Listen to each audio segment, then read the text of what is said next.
Eso que dice J, J creo que lo podés hacer si sos host. Si sos Ah, si soy host, se puede, si bien. sos el anfitrión, te deja tirarlo para, por lo menos.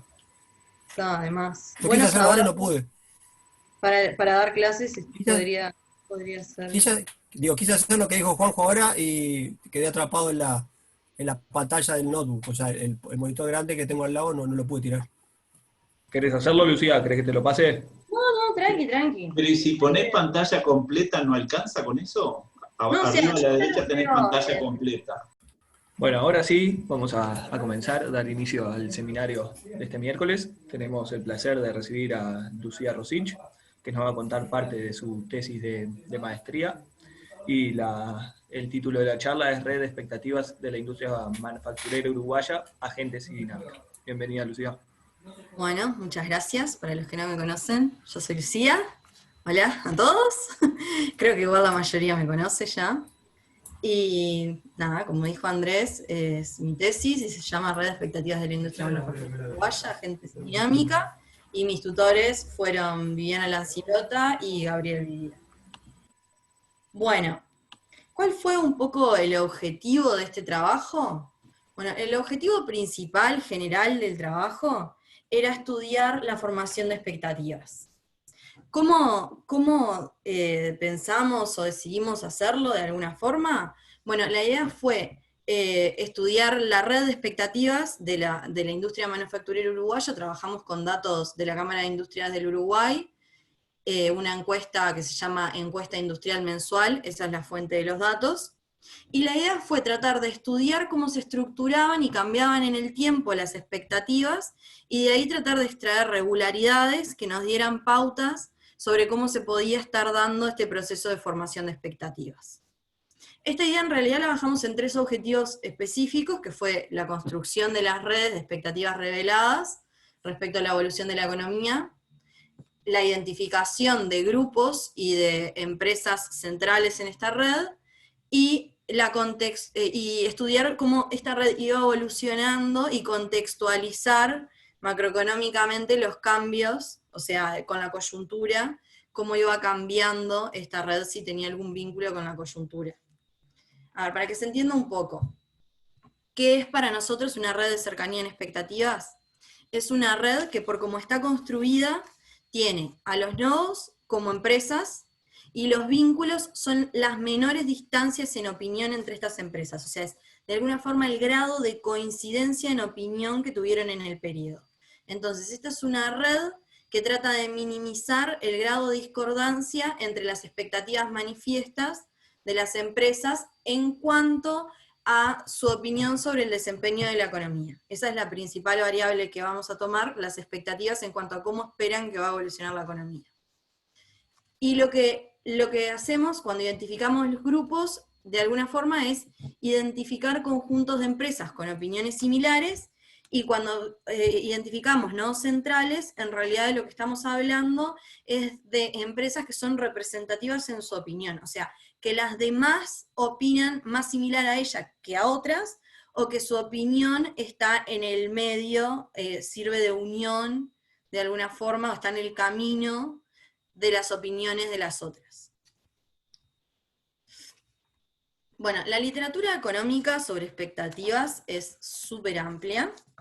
La mayoría de los trabajos están enfocados sobre todo en estudiar la dinámica macroeconómica y su influencia en las fluctuaciones y fundamentos. ¿Qué es esto? Bueno, es cómo las expectativas inciden, por ejemplo, en el crecimiento, si nos sirven como indicador adelantado del producto. Por ejemplo, no sé, pero el rol que tienen como generadores de dinámicas macroeconómicas, no sé, como grandes títulos.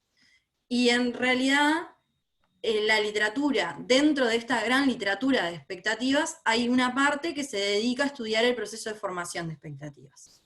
Pero esta parte que estudia el proceso de formación de expectativas es menor, y en realidad, bueno, yo la clasifiqué como en 3 grandes grupos. Una gran parte de los trabajos que estudia el proceso de formación de expectativas, creo yo que la mayoría, pero tampoco voy a decir que conozco toda la literatura, eso sería una mentira total, se dedica a evaluar si son o no racionales las expectativas.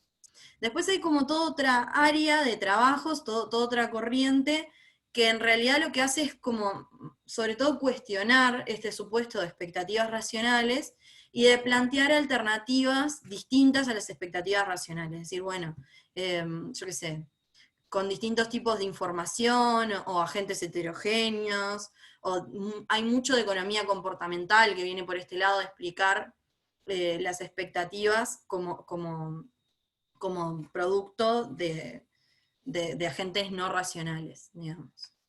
Y después hay un pequeño grupo de trabajos que lo que hace es evaluar determinantes de cómo se generan las expectativas.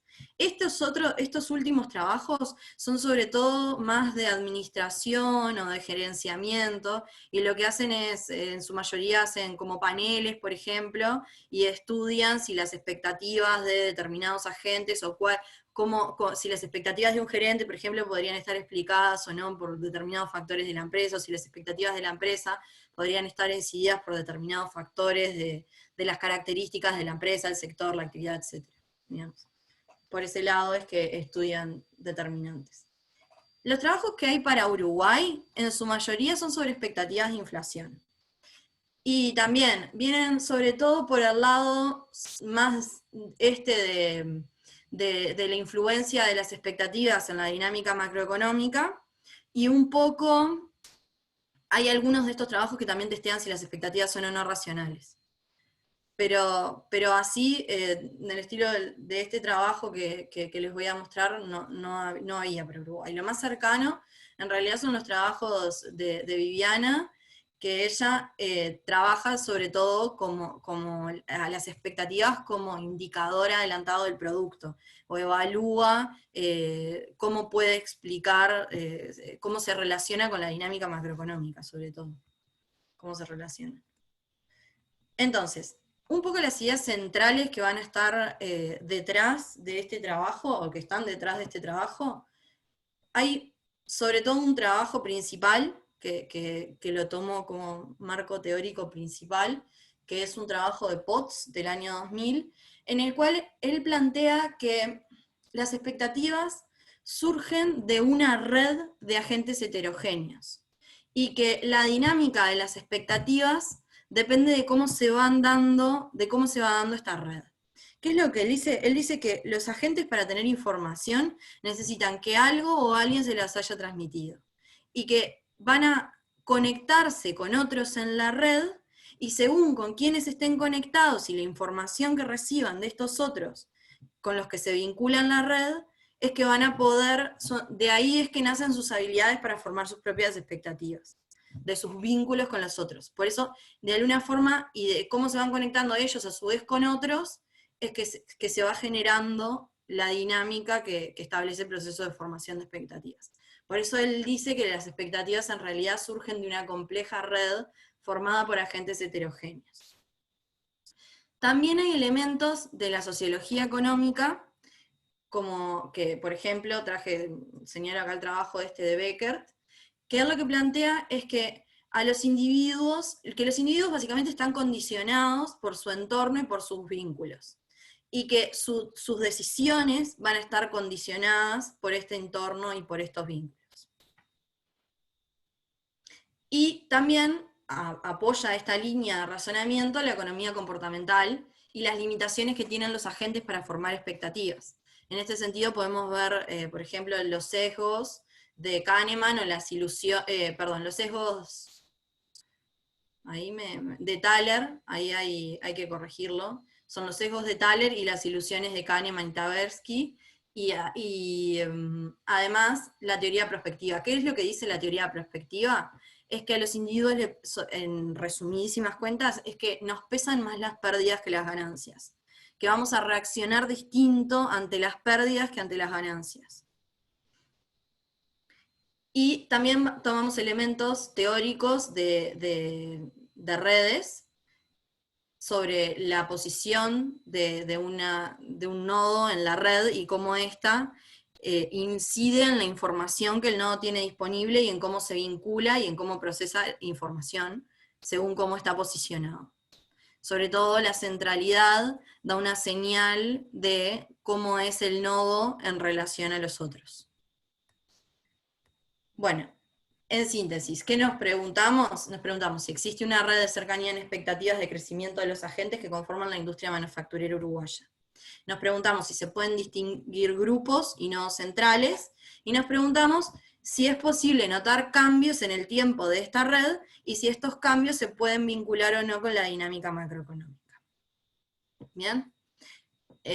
Nuestras hipótesis, que después contrastamos, son que sí, que todas estas cosas de alguna forma son posibles, y bueno, les voy a mostrar un poco más de eso en un ratito.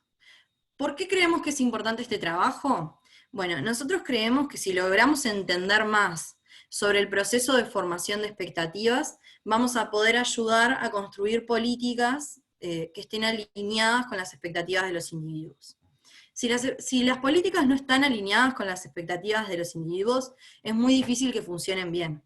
Además, si nosotros conocemos cómo se agrupan de alguna forma, cómo interactúan entre ellas, entre las empresas, también vamos a poder ser más eficientes en hacer políticas más específicas destinadas a afectar determinado grupo de expectativas o determinados sectores según los objetivos que se quieran lograr.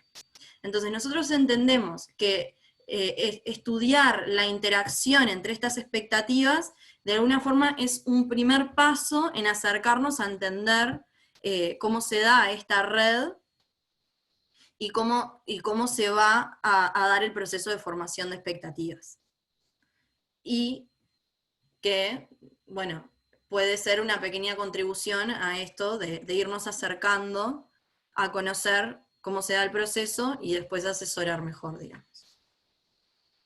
Además, el trabajo contribuye en la literatura que estudia el proceso de formación de expectativas desde una óptica diferente, porque nosotros no vamos a testear racionalidad, no vamos a postular una nueva teoría, y tampoco vamos a evaluar determinantes, sino que lo que vamos a hacer es, basándonos en estas ideas de que las expectativas surgen de la red de los agentes, tratar de explorar con herramental estadístico qué patrones surgen de la red que nos puedan ayudar a entender el proceso. Y además, por ejemplo, este tipo de observaciones más bien empíricas podrían ayudar a elaborar mejor modelos basados en agentes, por ejemplo. Los modelos basados en agentes, parte del modelo a veces es fijarse cómo se están formando las expectativas, o sea, se modeliza la formación de expectativas. Y esta modelización muchas veces no se basa en resultados empíricos, sino que se hacen como reglas de decisión, o se determinan aleatoriamente o en base a varias reglas de trabajo que en realidad usan más de una regla, pero en general son más bien teóricos y no tienen un fundamento empírico detrás, que quizá esto podría contribuir a darle cierto fundamento a esa modelización. Bueno, y como les decía, sería un primer avance entonces en conocer cómo se compone y cómo cambia en el tiempo esta red. Y de repente, tal vez los principales resultados de este trabajo sí podrían ayudar ya a definir cuándo aplicar determinadas políticas, según el contexto, porque vamos a terminar vinculando cómo se van comportando las expectativas en distintos momentos, vinculado al contexto macroeconómico. Bien, entonces, los datos son de la Cámara de Industrias del Uruguay, es la encuesta mensual industrial, y como les decía, hacemos foco en la pregunta, considerando la situación actual, ¿cómo ve la evolución de la economía nacional en el horizonte de los próximos 6 meses? Los empresarios, las empresas, contestan esta pregunta como mejor, igual o peor.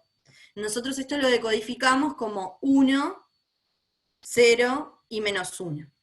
Bien, esta misma pregunta se les hace a las empresas también, en cómo ven la evolución, pero en vez de la economía nacional se les pregunta del sector y de la propia empresa, también en el horizonte de los próximos 6 meses.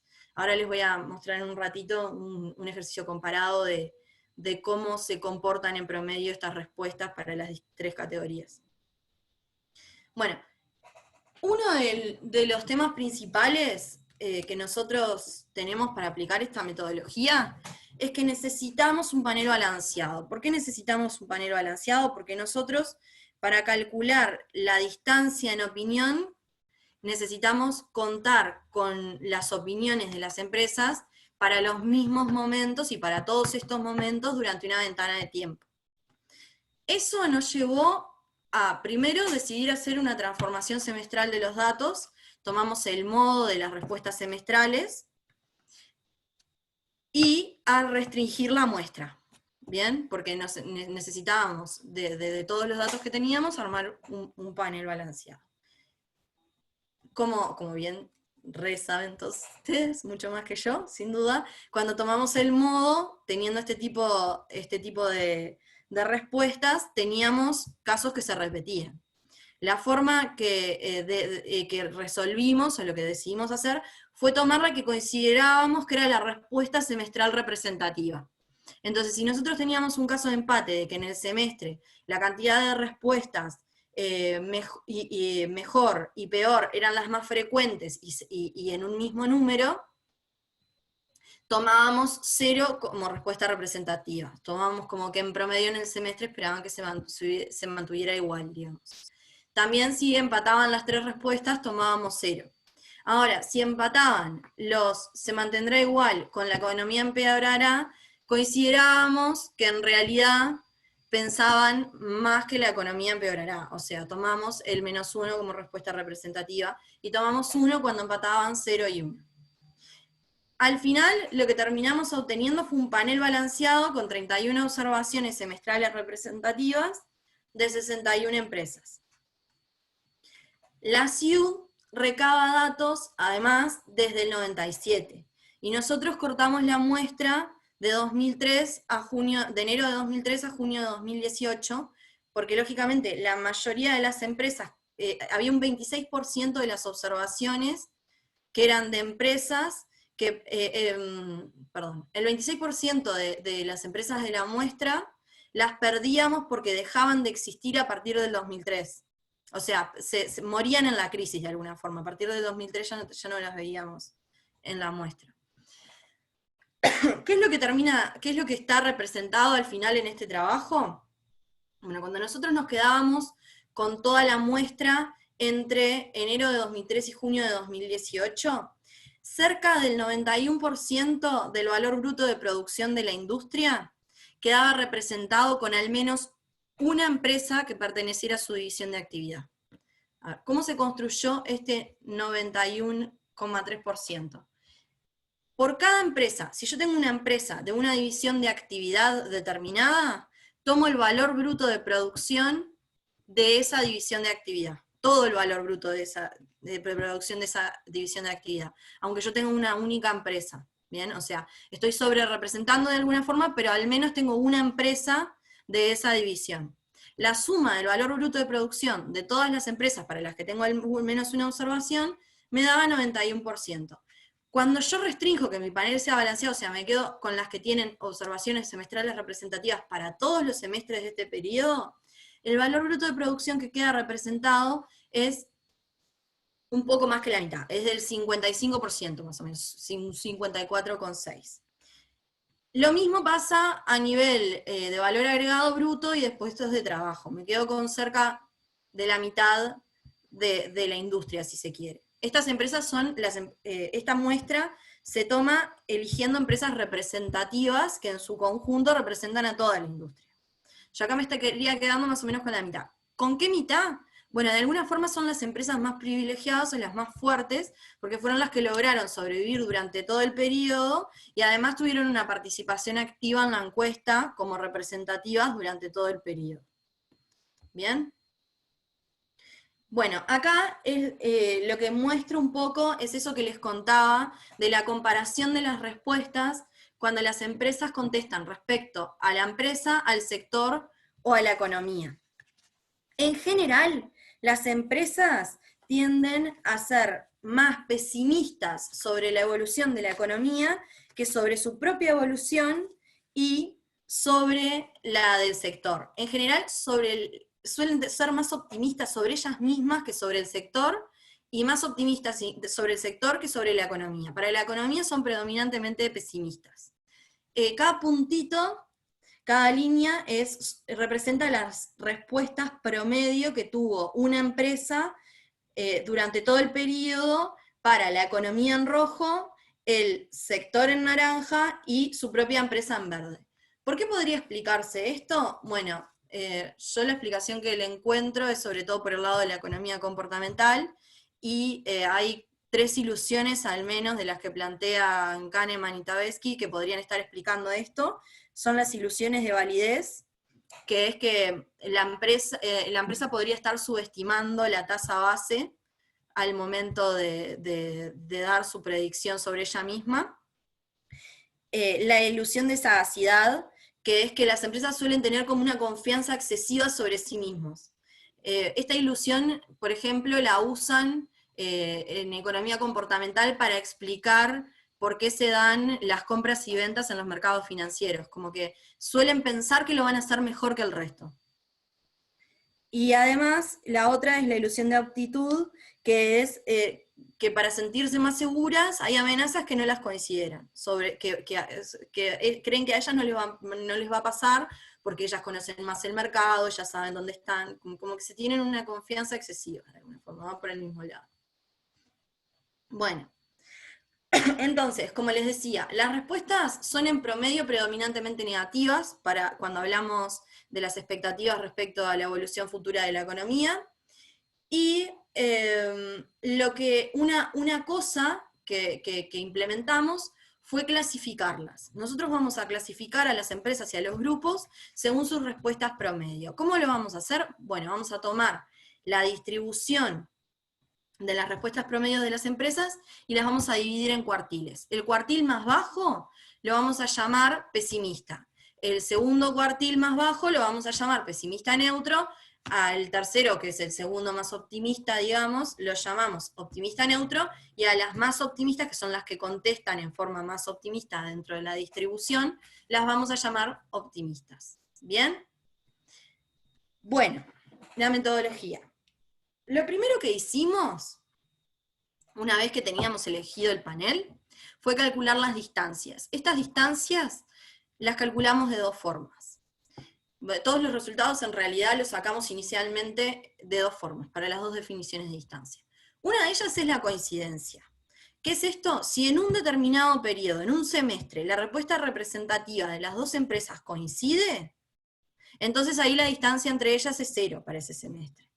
Si difieren, o sea, una contesta una categoría y la otra contesta otro, entonces se les computa una distancia de 1 para ese semestre.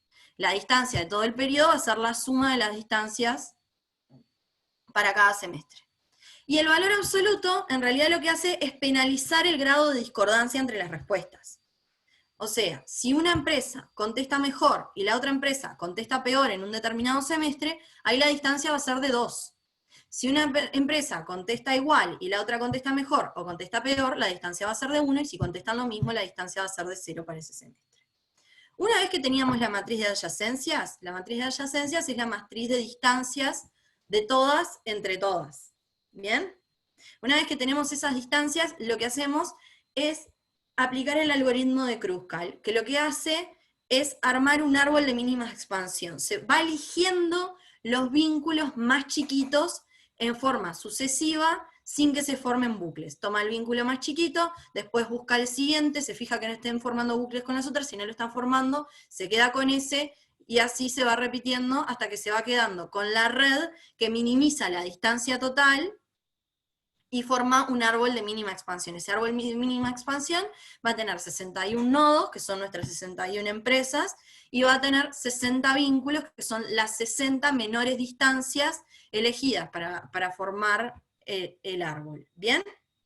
Una vez que tenemos el árbol, lo que hacemos es armar una matriz de distancias ultramétricas subordinantes. ¿Qué es la matriz de distancias ultramétricas subordinantes? Es la matriz de distancias que se queda con el menor tramo del recorrido entre 2 nodos. O sea, si yo para llegar a Ramón, por ejemplo, tengo que pasar por Juanjo, y mi distancia a Juanjo es de 2, y la distancia de Juanjo a Ramón es de 3, mi distancia a Ramón va a terminar siendo de 2, que es el menor tramo en mi recorrido hacia Ramón. Bien, eso lo va haciendo con todas y va armando una nueva matriz de distancias, que es una matriz de distancias ultramétrica subordinante y se corresponde con un árbol jerárquico. Una vez que tenemos el árbol jerárquico, determinamos la cantidad de grupos con un estadístico que usamos el pseudo F, que nos dio un punto de corte en el árbol jerárquico y nos quedaban determinados los grupos. Después usamos indicadores de centralidad, de grado de cercanía e intermediación para identificar a las empresas centrales, esos son indicadores de redes, y usamos indicadores también de redes, pero para caracterizar a toda la red. La caracterización de toda la red la hicimos para estudiar la dinámica temporal de la red. ¿Qué usamos para la caracterización de toda la red? Bueno, a ver, ¿dónde está esto? Usamos la sumatoria de los vínculos, la geodésica promedio y el diámetro de la red. Quiero encontrar bien la explicación para no equivocarme. Acá. Bien. ¿Qué es la sumatoria total de los vínculos? Es cuán coincidentes son las opiniones de todas las empresas, pero miradas en su conjunto. O sea, es cuánto pesan, cuán distantes son entre sí las opiniones de las empresas, pero cuando las miramos a todas juntas. O sea, cuando aumenta el valor de la sumatoria de los vínculos, quiere decir que las opiniones de la red en su conjunto son más distintas entre sí. ¿Bien? ¿Qué es la geodésica promedio? La geodésica promedio tiene que ver con la distancia de dos nodos promedios cuales se quiera de la red. O sea, en promedio, cuán coincidentes son las respuestas de dos de los nodos. Es el grado de coincidencia de opinión entre dos nodos en promedio. Entonces, cuando disminuye la geodésica promedio, quiere decir que las respuestas en promedio de dos nodos de la red son más parecidas. Y el otro indicador que tomamos es el diámetro de la red, que el diámetro de la red nos dice cuánto distan las opiniones de las dos empresas que opinan más diferentes, si se quiere, los dos extremos, o sea, las que están más distantes entre sí de la red. Cuanto mayor es que estas dos están más polarizadas, y cuanto menor es que son más cercanas entre ellas, las que opinan más distinto entre sí. Bien, también calculamos un indicador de incertidumbre. Ese indicador de incertidumbre se hace en base a un paper de Clavería, Monte y Torre, ¿sí? Del 2019, que en realidad ellos lo que dicen es que la incertidumbre macroeconómica se relaciona con el grado de dispersión en las respuestas. Y ellos hacen ahí como una transformación geométrica de las respuestas para llegar a un indicador de dispersión que lo vinculan con el grado de incertidumbre de la economía. La dinámica temporal de la red se estudió haciendo ventanas temporales de 10 semestres de amplitud, o sea, de 5 años, que fuimos moviendo de a un semestre, y fuimos replicando los resultados en todos estos semestres, y después lo que hicimos fue ver cómo iban evolucionando los indicadores en las ventanas. Bueno, entonces, este es el árbol de mínima expansión, el primer árbol de mínima expansión. Los colores tienen que ver con la división de actividad a la que pertenecen las empresas. Y en realidad la principal observación que tenemos de este cuadro es que la mayoría de los vínculos, o sea, la mayoría de las empresas tienen por más cercana en opinión a otra empresa que pertenece a una división de actividad distinta a la suya. Nosotros además calculamos un indicador de heterofilia. La heterofilia lo que hace es vincular en este caso son cuántos vínculos se dan entre empresas de distinta división en relación al total de los vínculos, y lo que nos da es que efectivamente la mayoría de los vínculos se da entre empresas de distinta división de actividad. ¿Alguien me escribió algo? No sé si... No sé. Bueno, sigo. Bien, acá lo que estoy mostrando es el árbol jerárquico. El árbol jerárquico y este indicador de colores lo que marca es la categoría en la que estaría cada empresa según su respuesta promedio. Las verde oscuras serían optimistas, las verde claras, optimistas neutros, las rojas claras son las pesimistas neutras, y las rojas oscuras son las pesimistas. Y esta línea lo que está marcando es el punto de corte que nos da el indicador, que nos da el pseudo F. Entonces quedan determinados dos grupos. Acá en este árbol lo que vemos es, por un lado, estos dos grupos. Acá está el grupo que tiene más elementos, que ya les adelanto, lo llamamos optimista neutro, por cómo son en promedio las respuestas del grupo. Si se fijan, la gran mayoría de las empresas del grupo son optimistas neutras.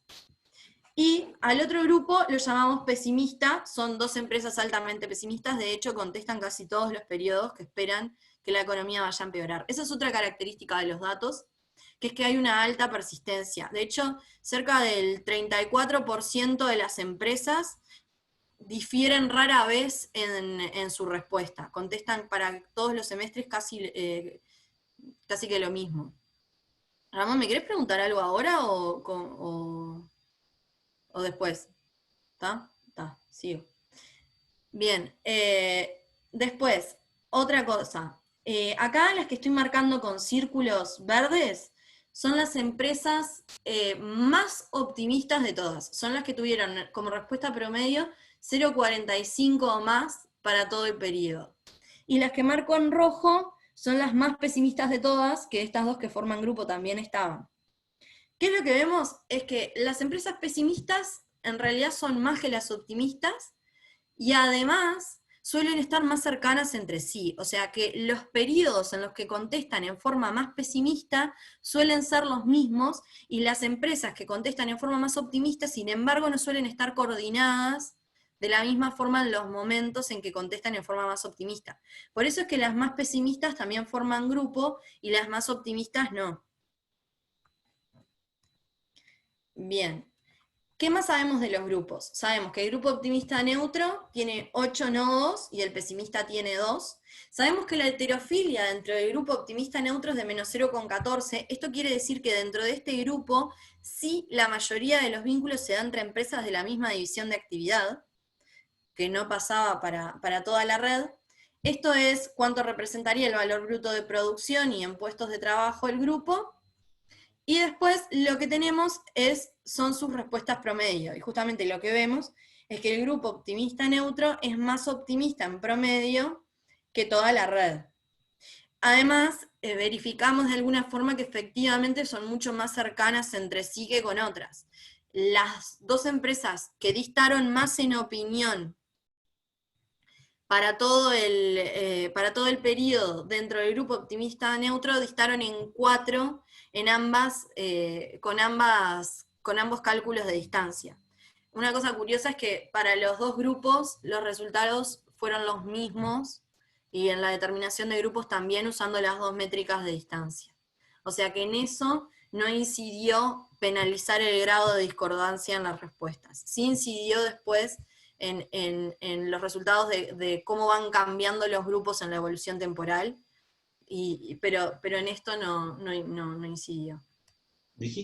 Lucía, ¿dijiste más cercanas o menos cercanas?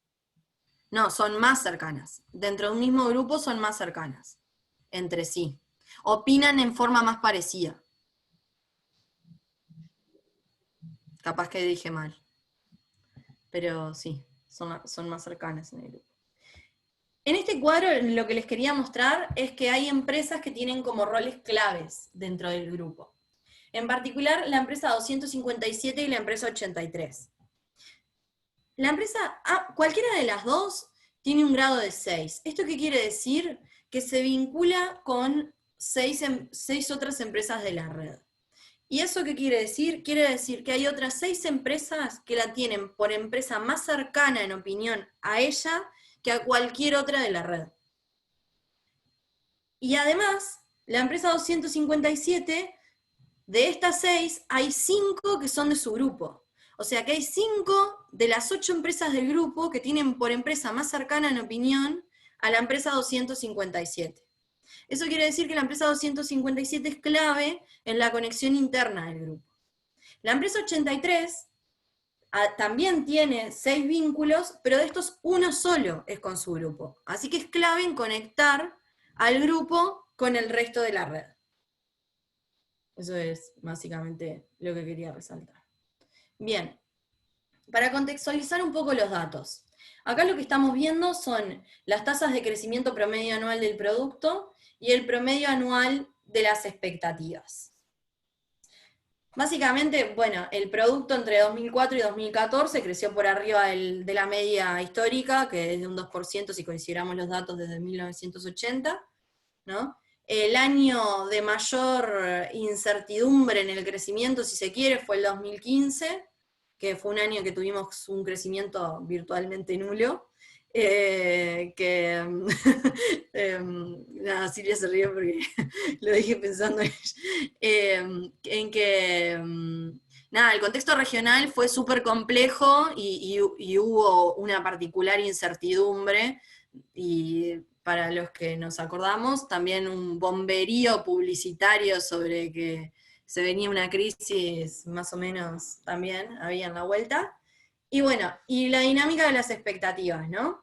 ¿Qué es lo que vemos? Bueno, hasta 2007 más o menos, o sea, hasta antes de la crisis internacional, en promedio las expectativas eran positivas. Esto quiere decir que en promedio las empresas esperaban que la economía fuera a mejorar. En el entorno de la crisis internacional fueron negativas. En promedio las empresas esperaron que la economía fuera a empeorar. Después hubo un pequeño repunte en el cual volvieron a esperar que la economía creciera, y a partir de 2011 se empiezan a deteriorar. El máximo deterioro lo tienen acá, también entre 2015 y principios de 2016, y después tienen una leve mejora, pero siguen pensando en promedio que la economía va a empeorar. En definitiva, a mí lo que más me interesa destacar es que en el entorno del 2008-2009 hay un deterioro en las expectativas, y que el año 2015 también fue un año de elevada incertidumbre. Acá, de alguna forma, corroboramos o reafirmamos lo que mostré recién, y lo que se ve es la evolución, cómo va cambiando el ciclo económico, y el índice de dispersión que les contaba que habíamos calculado con el grado de discordancia de las expectativas. ¿Bien? ¿Qué es lo que vemos? Lo que vemos es que en los momentos altos del ciclo la dispersión disminuye, y que en los momentos de mayor incertidumbre suelen vincularse a momentos más bajos del ciclo. Bien, entonces, en definitiva, más evidencia sobre que en el entorno de la crisis del 2008-2009 hubo una incertidumbre más elevada que en otros años, y que hay acá en el 2015 como un repunte también, un pequeño repunte de la incertidumbre. Entonces, acá lo que estamos haciendo es viendo la evolución de la red en términos de dos indicadores: de la distancia total y de la geodésica promedio. ¿Qué es lo que vemos? Que cuando la distancia total aumenta, la geodésica promedio disminuye. ¿Esto qué quiere decir? Quiere decir que en los momentos en que la red se expandió más en opinión, o sea que en su conjunto las opiniones fueron más diferentes entre sí, las opiniones en promedio de dos nodos fueron más parecidas entre sí. Y esto se da justo en los contextos de incertidumbre que les venía señalando, en el entorno de la crisis 2008-2009 y en el 2015. Estos momentos, en realidad, son el centro de cada ventana temporal que estamos analizando. Acuérdense que nosotros tenemos ventanas temporales de 5 años, para los que armamos toda la red, calculamos todos los indicadores, y lo que yo estoy marcando es que esto se da en ventanas centradas en esos momentos. Por eso es que también es como más lento, si se quiere, como la evolución. Entiendo yo. Bueno, entonces, ¿Qué es lo que entiendo? ¿O cómo fue que interpretamos esto? Que en los momentos de más incertidumbre las opiniones se polarizan, pero si bien las opiniones se polarizan, las empresas tienden a buscar referentes o otros con los que estar más cerca para sentirse de alguna forma más seguras en un contexto de incertidumbre. Entonces, de alguna forma, para que la distancia promedio entre dos nodos esté disminuyendo, tenés que tener empresas que están más cerca entre sí, cuando a la vez en su conjunto están opinando más distinto.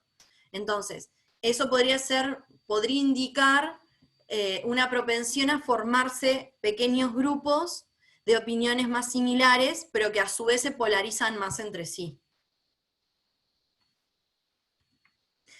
Además, estudiamos la evolución en la composición de los grupos en las ventanas temporales. ¿Qué es lo que vimos? Vimos que en la ventana centrada en diciembre de 2006, la centrada en diciembre del 2009 y las entradas en junio y diciembre del 2012, habían cambios en la composición de grupos de la red y cambios también de cuáles eran las empresas referentes de estos grupos en la red. Estas ventanas, además, se identifican por ser semestres, por estar centradas en semestres con caídas del crecimiento semestral interanual mayores al 10% respecto al semestre previo. O sea, si yo calculo todas las tasas de crecimiento semestral interanual y me fijo la variación respecto al semestre previo, hay una caída importante. Nosotros identificamos estas caídas como picos de incertidumbre. Y creemos que en realidad, ante estos picos de incertidumbre, lo que hacen las empresas es reaccionar.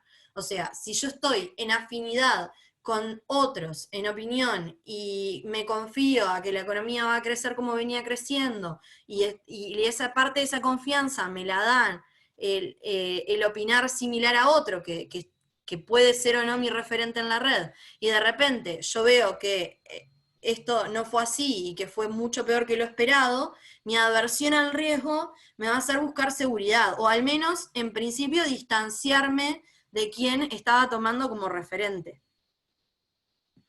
Y eso lleva a una reconfiguración en los grupos.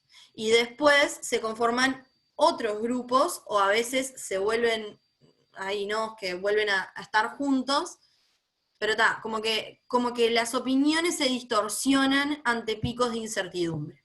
Esa es como en realidad la conclusión que realmente se podría sacar de alguna forma.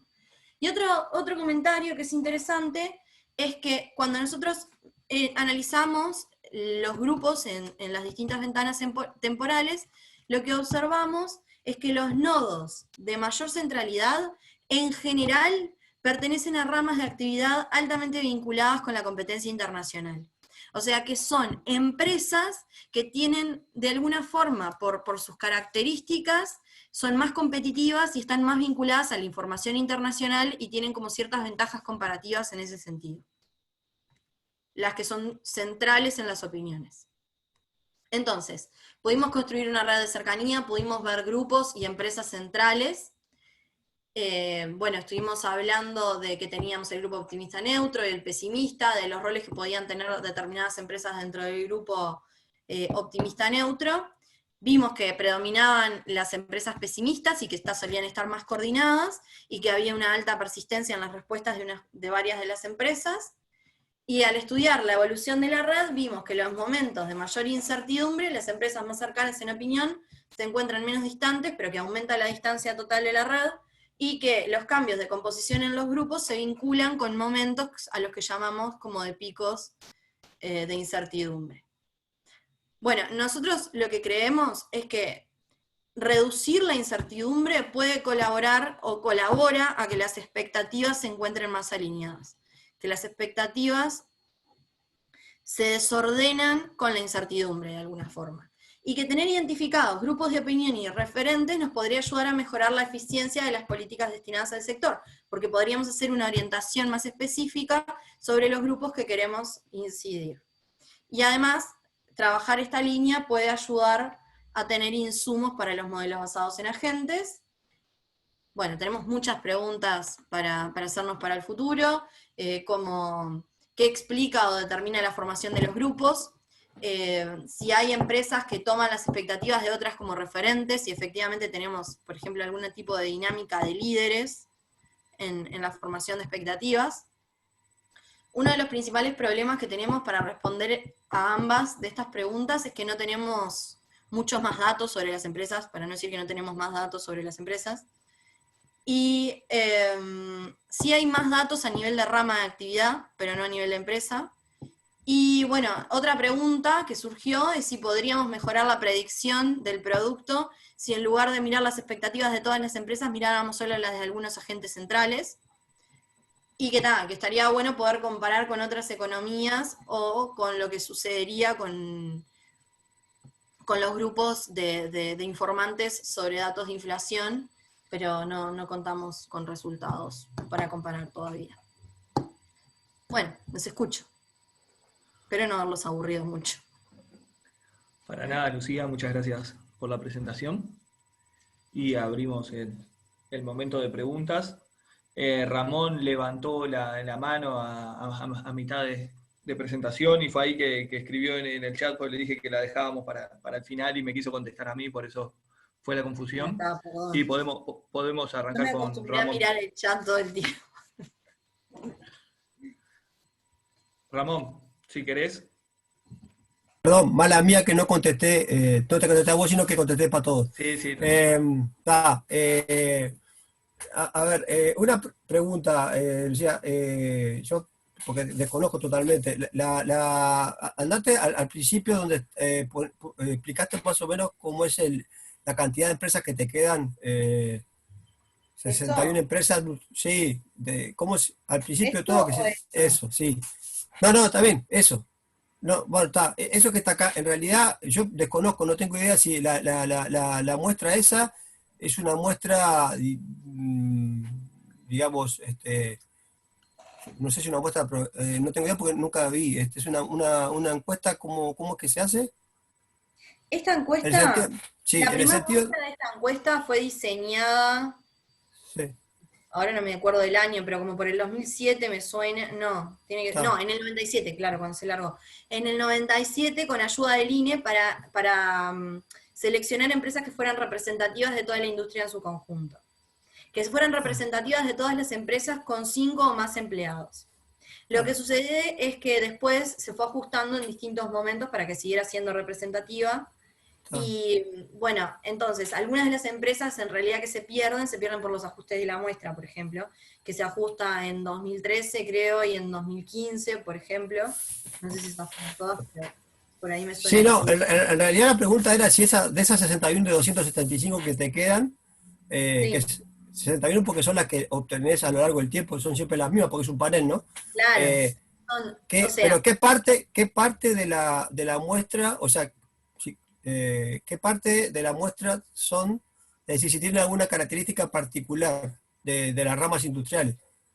O sea, porque está claro que por más que tenés acá, aparentemente, lo que entiendo, el 91,3 es el porcentaje de ese que tenés ahí, ¿qué es? ¿Dónde? El 91. La columna que se muestra, sí, ese es un porcentaje es el valor bruto de producción. En Está, cuanto a o sea que como que se llevan una gran cantidad de valor bruto, pero en realidad son como menos la cuarta parte de las empresas que estaban al inicio, ¿no? Sí. Está. Sí, porque hay empresas de sectores importantes que tienen un peso importante en el valor bruto de producción. Por ejemplo, frigoríficos. Está bien. Entonces, el tema es que en realidad... La mayoría de las que se pierden, hay un trabajo que ahora no lo nombré, pero hay un trabajo de Leoncio Simani que lo que hace es clasificar a las empresas industriales por su inserción internacional, y Silvia sabe mucho más de esto, y en realidad las clasifican de comercio intrarrama, sustitutivas de importación, exportadoras y bajo comercio. La mayoría de las empresas que perdemos, en realidad, son de comercio intrarrama, que es uno de los sectores que ha perdido importancia también en el país. Que no tiene ventajas comparativas en relación a los otros, de alguna manera. Y la mayoría de las que se sostienen son sustitutivas de importación.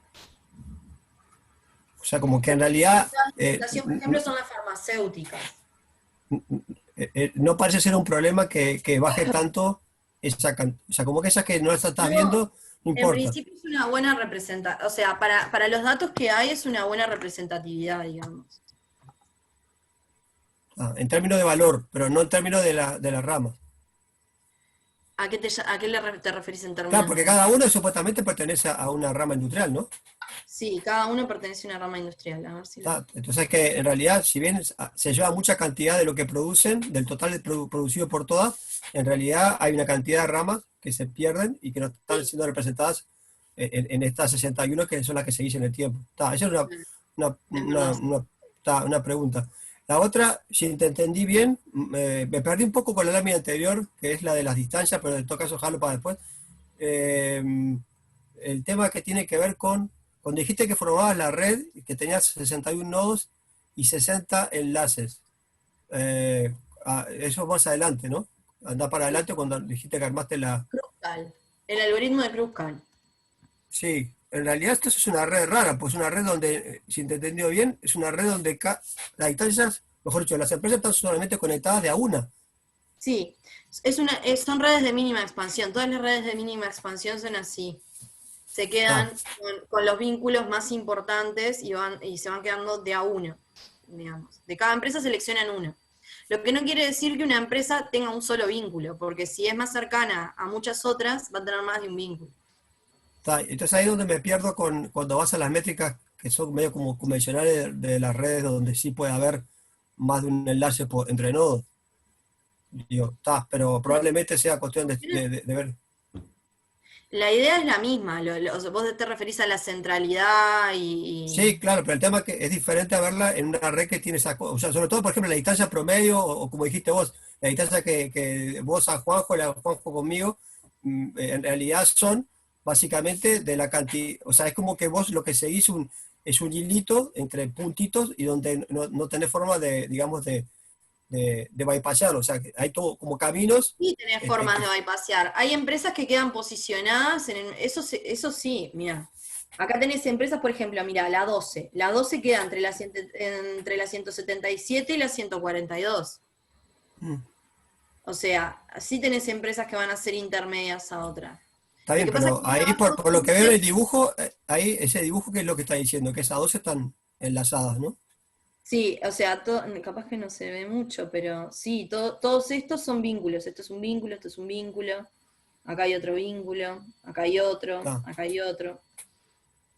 Sí, sí, sí, está bien. O sea, ahí lo que ves son supuestamente rayitas que Y en están realidad enlazando los el nodos. tamaño de la rayita tiene que ver con la distancia, con cuán lejanas son en opinión entre sí, es el peso, digamos, del vínculo. Esa es la otra cosa que te iba a preguntar. O sea, si en realidad la forma como visualiza eso espacialmente, si tenía alguna característica particular. O sea, De hecho, es acá lo que dentro de decimos. esta bola que no se logra ver nada, hay muchos vínculos.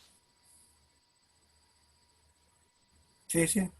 O sea, uno entre cada una de ellas. O sea, el tema es que Claro, a una distancia muy chica hay muchas empresas claro, vinculadas que entre ahí sí. es que se forma el grupo principal, si se quiere. ¿Ves? Tipo, Claro, acá. está bien. Y después me perdí con el tema de cómo ver. La lógica es que haces grupos con corte transversal, ¿no? Cada vez es una red diferente, ¿no?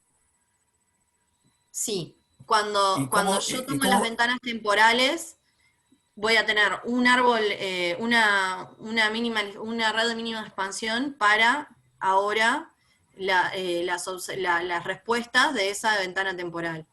O sea, es una nueva red. y cómo ves Eso la en variabilidad cada ventana tengo una intraindividual? nueva red. ¿Cómo?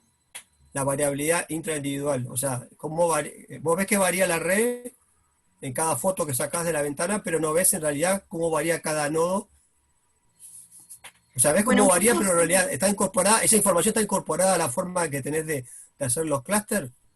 Acá no lo mostré, pero, o sea, yo repito lo mismo en todas las ventanas y después voy siguiendo a los nodos. O sea, acá no puse cómo cambiaban los grupos, pero para armar esto yo fui viendo en qué grupo iba quedando cada nodo en cada momento, digamos, y cómo iban cambiando. No, eso entendí.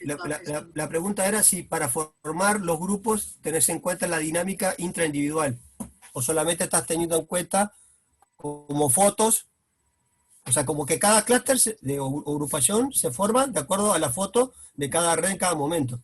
Sí, en cada Entonces, semestre. en realidad es la variabilidad adentro del semestre entre todos los que están en el semestre, pero no está contemplada la variabilidad del nodo a lo largo de los semestres.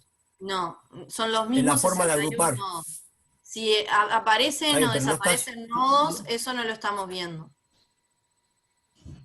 Son los mismos 61 que pertenecían al panel balanceado. No,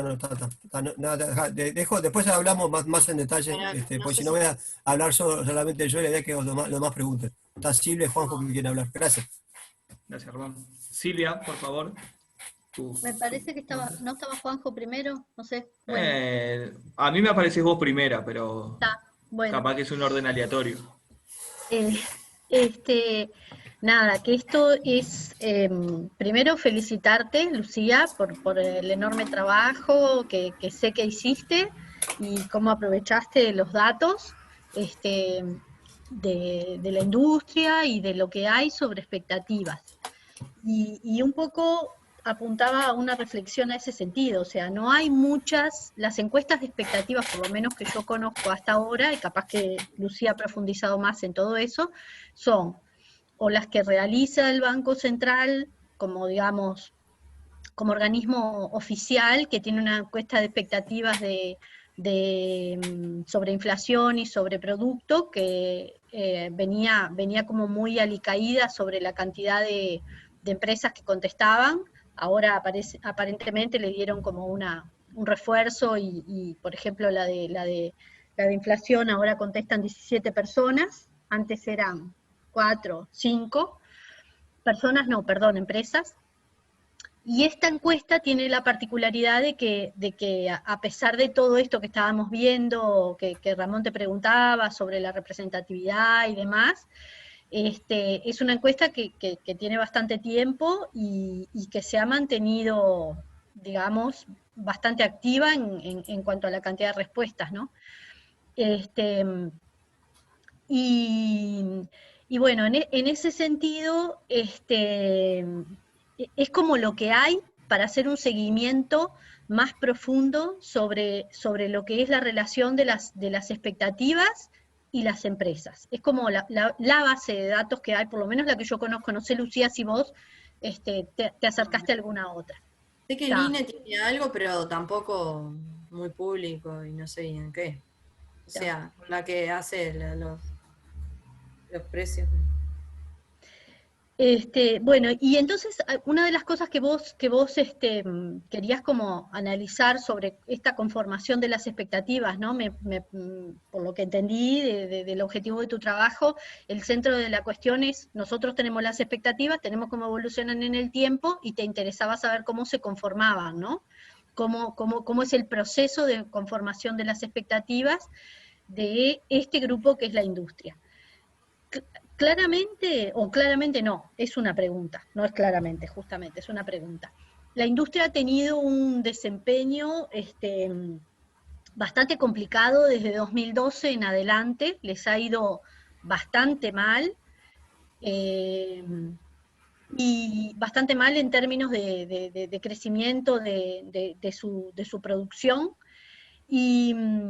y se ha perdido muchos empleos y demás. O sea, con Lucía nunca tenemos buenas noticias cuando hacíamos los informes de industria, excepcionalmente. Y esto, de alguna manera, ¿vos lograste detectar en algún momento del estudio si esa posición justamente más allá de que ellos están opinando sobre su propia trayectoria de actividad y la del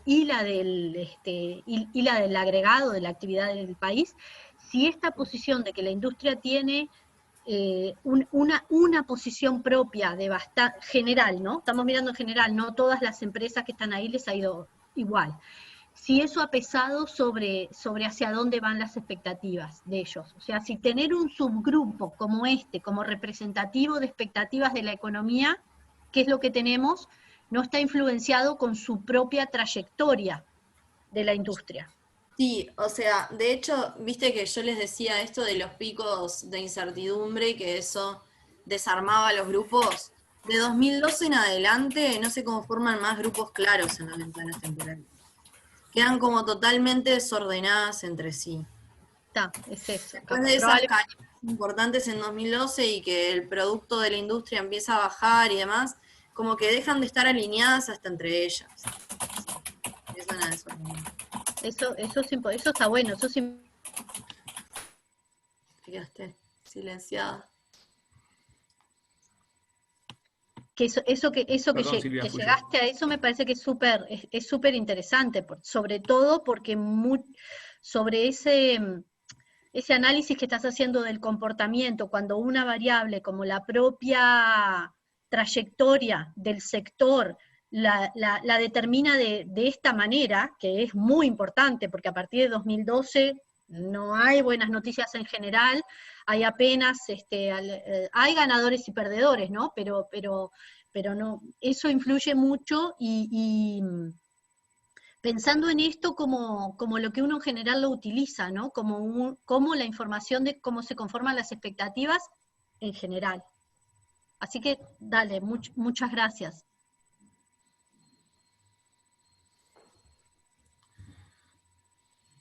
Gracias, Silvia. Juanjo.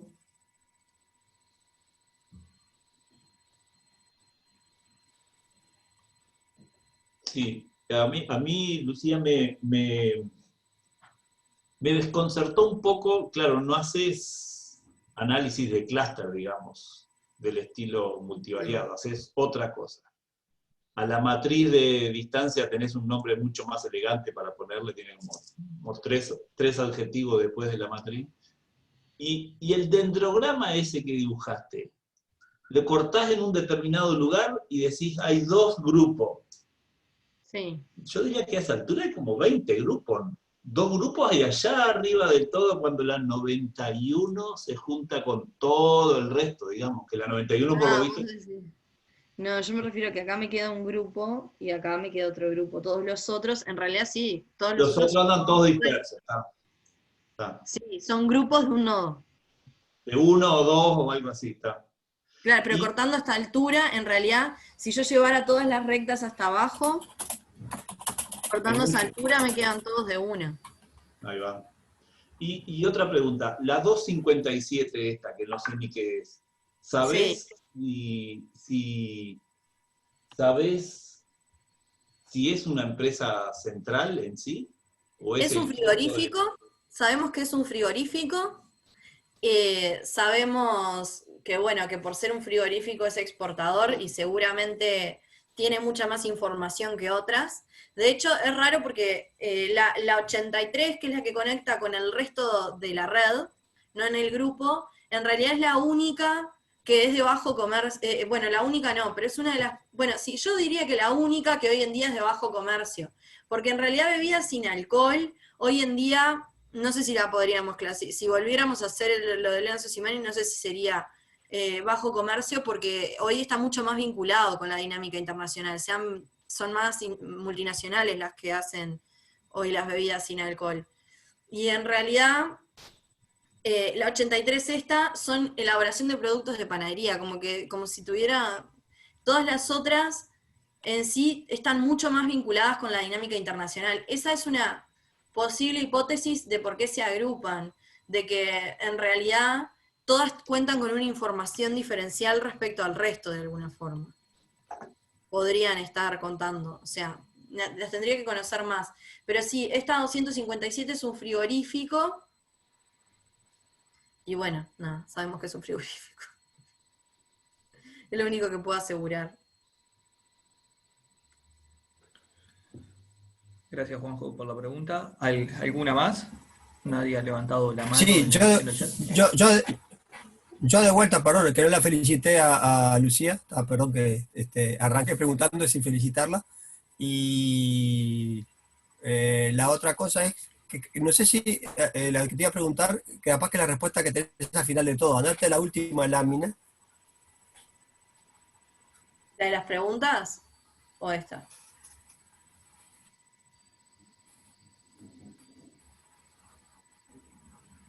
Sí, sí. Cuando hablas de los modelos basados en la gente. Ah, bien. Sí.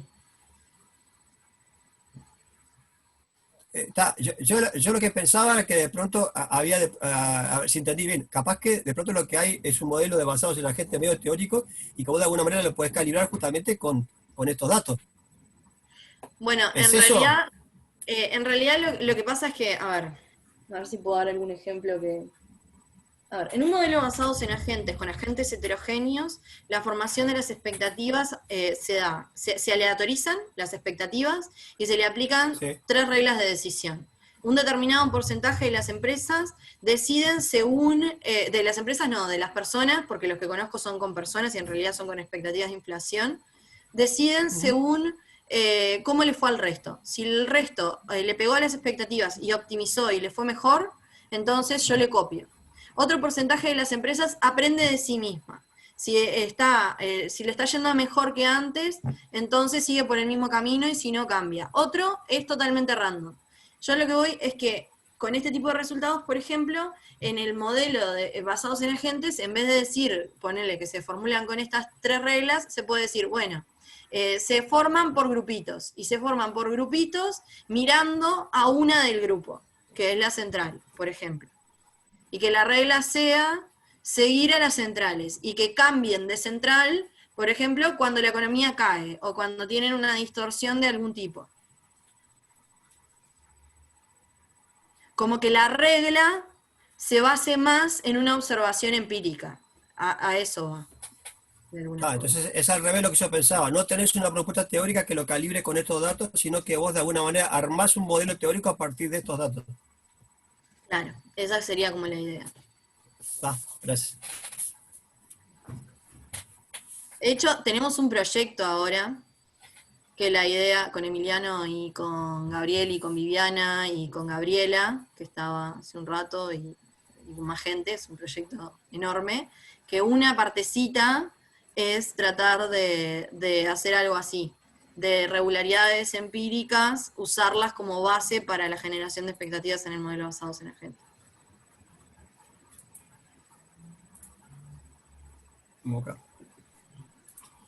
Muchas gracias, vuelta. Ustedes. Bueno, ¿alguna pregunta más?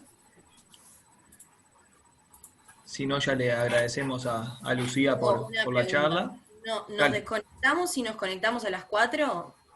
En otro... Sí, no tiene nada que ver. Está. Bien, y el próximo miércoles hablará Florencia Santiniaque y el título de la charla será Análisis estadístico de las precipitaciones anuales extremas en Uruguay. Así que nos vemos el miércoles que viene. Felicitaciones otra vez, Lucía, por el laburo y bueno, y maestra.